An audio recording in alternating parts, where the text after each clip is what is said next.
if we may begin with basically what I would like to do, and is have everybody take 2 minutes, 2 minutes. And I'm one of those moderators that does not have an issue with cutting people off, because I know it's in the interest of the collective to do so. So we'll go through 2 minutes, and I will gently urge you to wrap up if you go beyond that.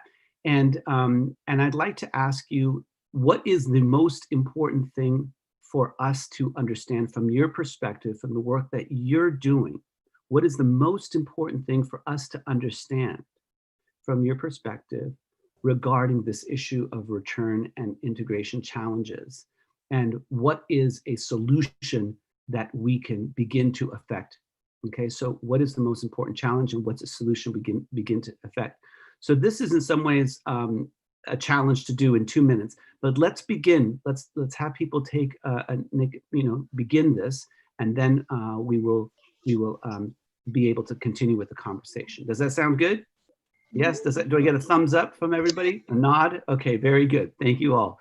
Okay, so let's just go in the order that I introduced our panelists. Professor Feist, if you could unmute yourself, and the floor is yours at the moment. Okay, thank you for inviting me and having me. I want to start with 2 claims. The first one is that it doesn't make a lot of sense to me to talk about the long-term effects of COVID-19. I think that's pure speculation. I think the most important point is to ask, what does the pandemic really reveal about the normal functioning of migration regimes? And I think that return policy, that's the second claim, needs to be complemented by considerations of migration as circularity and transnationality. Otherwise, migration is simply a linear event. And what is the most important challenge? I mean, beyond these conceptual considerations, I think it's really, if we look at return, the destabilization and the economic destabilization of some of the countries of origin. In Europe, for example, if you look at Bosnia-Herzegovina, you have a lot of return right now from all over Europe to this country in the Balkans. And it's destabilizing an already weak economic situation. So I think it is really a very deleterious and very negative effect. That's the first challenge. The second challenge and the solution, I think if you look, for example, at return migration, forced return, but also more or less voluntary return from Germany to African countries, North Africa, Mali, West African countries, we see that if return migration cannot be planned by the migrants themselves, as it is now in the pandemic, it has very negative effects on the prospects for reintegration. So what is one of the solutions? I do think that countries like Germany, European countries more generally, really need to negotiate with the countries of origin more comprehensive packages and not just force them to readmit migrants whose asylum claims were rejected. So I think there needs to be a combination of readmission, return, but also prospects and gateways for legal migration. So I think in this comprehensive way, we find more of a solution. And also, I think that civil society organization and sponsoring civil society organization makes sense because they're the ones in the European African context which really help to make sure that negative effects are caught early. So these were my 2 minutes. Thank you. Thank you so much, Professor Feist. Next, we'll have Professor Margaret Wallen. If you would please unmute. Yes. Thank you very much again for the invitation to be part of this panel, and it's wonderful to see so many friends and colleagues. So I do enjoy these Zoom opportunities. Thank you, Professor Ali, for your comments. If I'm allowed, I'll just make the 4 main points that I had identified as being relevant to what I wanted to say. The first one was, we absolutely have to understand the diversity of migration that we're talking about here. So it's an enormous issue. We have to think about diversity in terms of geography, where people are coming from, where they're going from. 2, the time involved. Is it seasonal? Is it circular? Is it permanent? The scale, the magnitude. And of course, in the case of India, this is the idea of internal migration and international migration, and also regular and irregular. And so there's this sort of immense complexity informs the conditions of migration, our knowledge of the magnitude involved, the migrants themselves and their experiences of migration and return, and of course their treatment by government and by local authorities and communities. And so there's an immense complexity here that perhaps that's not fully recognized by the various organizations involved, the public and the media. Okay, somebody needs to mute their microphone. The second point is the integration, understanding the integration, especially of lower skilled migrant workers, especially internal, and how that depends on the role of local organizations and activities. And as Thomas Face mentioned, I mean, really thinking about civil society here and thinking about how those organizations can be best supported through central government commitments. In terms of international migration, we've been seeing significant news media coverage of India's, the workers in the Gulf, and before the meeting, we had a lot of people discussing this in terms of different experiences occurring in many of those Gulf countries. And I would also concur with Thomas Face's comments that what we really need is much more coordinated national action here. Again, we need to see a much more committed engagement to planning and understanding the responsibilities of different governments here. And then finally, I think an important solution in many ways is that we need more timely data to be gathered. It's important for policy access, for policy action. But the problem is, even though, especially in the state of India, there has been significant data collection, making that data accessible in a timely manner for policy decisions to be made and for researchers and local organizations to use it has been highly problematic. Thank you. Thank you, Professor Walton. Next, we have Professor Singh, if you would kindly unmute.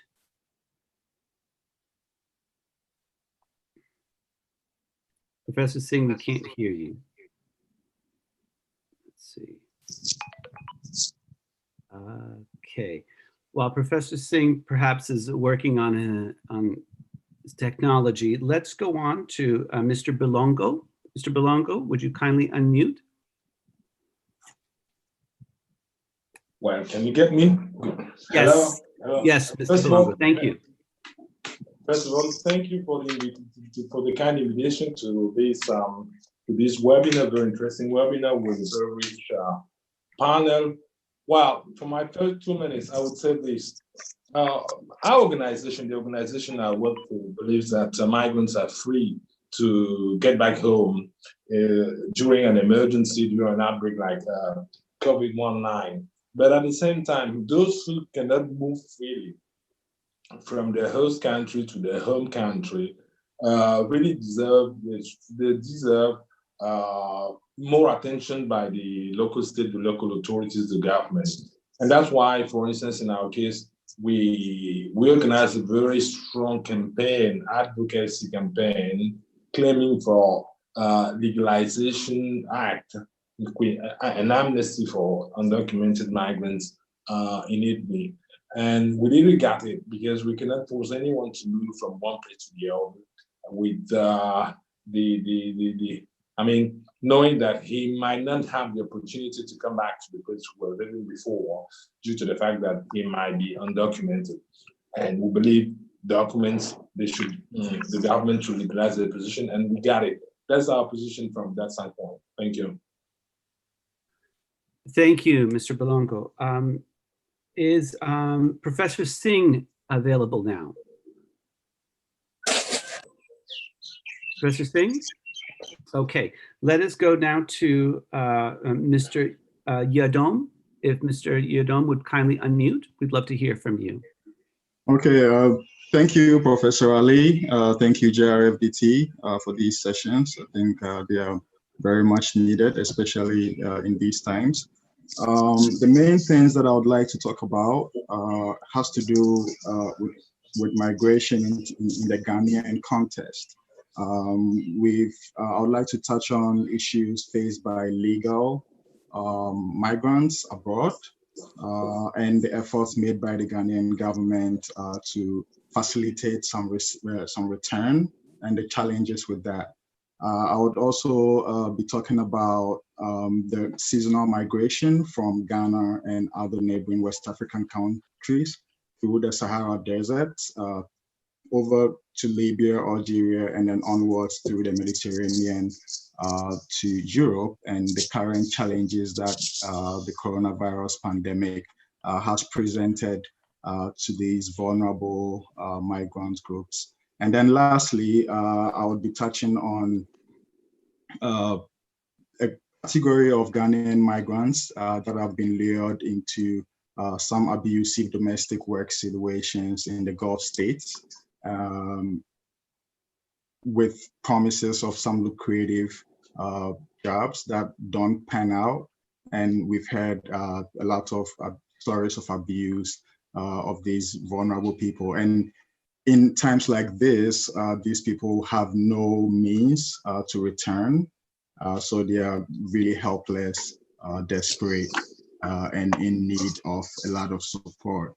So in terms of solution, some of the things has to do with the government actually stepping in to do more.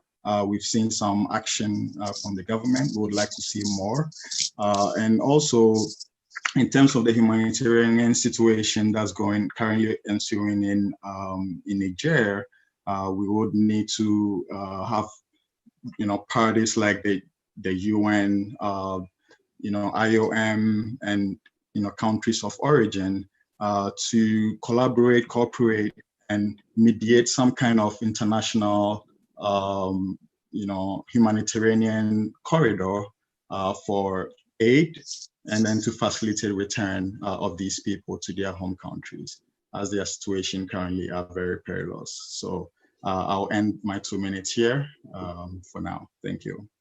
Thank you. You've all been really wonderful in terms of giving expression to what the challenges are and what some possible solutions, directions within 2 minutes. It's remarkable. Thank you all. So Mr. Nair, if you would kindly unmute, we'd love to hear from you now. Thank you very much, Professor Ali. Such a pleasure to be here, and thank you to the GRFDT team for having me on board. You're all academics. I'm a policy guy. So let me come at it from a very policy-oriented perspective. On the 28th of May, there was a flight that was coming back from one of the Gulf countries to a country of origin in South Asia. And on this flight were 275 passengers. These 275 passengers, this was from a news article published, were divided. The journalist has covered these 275 passengers across. He's kind of made a clear distinction as to what profiles they carried. 26 of them were inmates. They were in prisons. 5 were safe house inmates, which means 5 of them were in embassy shelters. 17 were pregnant women. 19 were visit and short-term visa holders. And 206 were migrant workers whose jobs were terminated or who had resigned. That, for me, is a profile that is important for us to keep in mind, because the challenge in reintegration will be to understand how each one of them need to be addressed at their respective levels. So that, for me, is priority number 1. The second is this: why do people migrate in the first place? They're migrating because they're going for a better economic opportunity. They're going to put bread and butter back on the table for their families back home. In one of the last GRFDT conversations, we heard that in one particular country in South Asia, in April alone, remittances had dipped by 32%. So 1/3 of the remittances of that country had come down by 32%. If that is the case, we need to look at this conversation even in terms of making that link to wages. How many of these people have lost wages? And if they are coming back, what is the access to justice that needs to be provided, a transitional access to justice that needs to be provided for these people who have already paid a lot of money to migrate in the first place, and now have to come back, leaving their jobs behind and their families in even more vulnerable situations than when they first left. I'll stop there. Two important policy points for us to consider, and we'll take it in the rest of the conversation. Thank you, Professor Ali. Thank you, Mr. Nair. Professor Kumar is actually now on. He was having some electricity issues. So thank you very much for your persistence to get on. Professor Singh? Thank you, Professor Ali. Sorry for this electricity outage. My first point is that what is very important before we discuss integration is the point of the issue of return. Whether these migrants are really coming back, how many of them are actually coming back? In India, if you look at the data which we have, the government has started with 15,000 people in the first phase. Now they started second phase, then additional second phase, and then they are saying that the phases will be extended up to early July, and the total number of people which the government intends to bring back, that is something between 225,000 to around 250,000 people. Now, if you look at within this data, how many will be laborers? Then my hunch is based on the countries where these migrants have gone, those who have gone to immigration check required countries, then the total number of people who are going to come back are likely to be less than 90,000, or that 90,000 may be the upper limit. And within that 90,000 are generally those who are in a position to pay their ticket prices, and those who are able to influence the government, the missions, Indian missions abroad. So those people will be coming. So first thing I find that the government is either very cautious, or the way we have seen within India, the government has no intention to bring back its people. So in that case, I think the focus should shift on the issue of the condition of migrants at destination. So what's happening to them? We know that there are certain sections of migrants who are very vulnerable. Those who have taken, those who have gone to Gulf countries for the first time, or ECR countries for the first time, those who have paid a heavy amount and perhaps borrowed money to pay to the agents. So what's happening to them? Those who are living in, say, labor conditions, or in those occupations which are like low-paying occupations abroad. For example, if you look at the 5 top say occupations in which Indian migrants are employed, these are the labor, mason, helper, carpenter, and driver. Obviously, these are low-paying jobs. It takes years to actually repay the loan which normally the migrants take to go abroad. So what's going to happen to them, and what's happening to them? Those who stay in, say, small rooms sharing with 6 to 10 or 15 people, those who don't have running water, those who don't have even private toilets or say bathroom, or those who depend on outside for eating out. So my point is, if the government is not willing to bring back the migrants, then the focus should shift on the condition of migrants at destination, and where I find very little literature. I have scanned through various journals, various newspapers, Gulf newspapers, but there is very little about what's the condition of Indian migrants there. And if we are able to deal with these two issues, in that case, I think then we need to discuss what is going to happen to those who are planning to come back, or those who will come back. Now, we don't have much information about the occupation of those who will come back, because I don't see that information collected in India. So, but presuming that these people are coming back with the same kind of occupational background, in that case, I would say 50% will be from Kerala, because I have looked at the flight schedules, and it shows that more than 50% will be coming to Kerala, and less than 50% to other states. There also Telangana, Tamil Nadu are going to dominate. So what I'm saying, Yes, Yeah. Professor Singh, if you could kindly wrap up. Yes. So what my point is that so these people can be definitely accommodated in given their occupational background in the rural employment guarantee program, or if there is a counterpart of rural employment guarantee program in urban areas, which at present is not there in India. Thank you very much.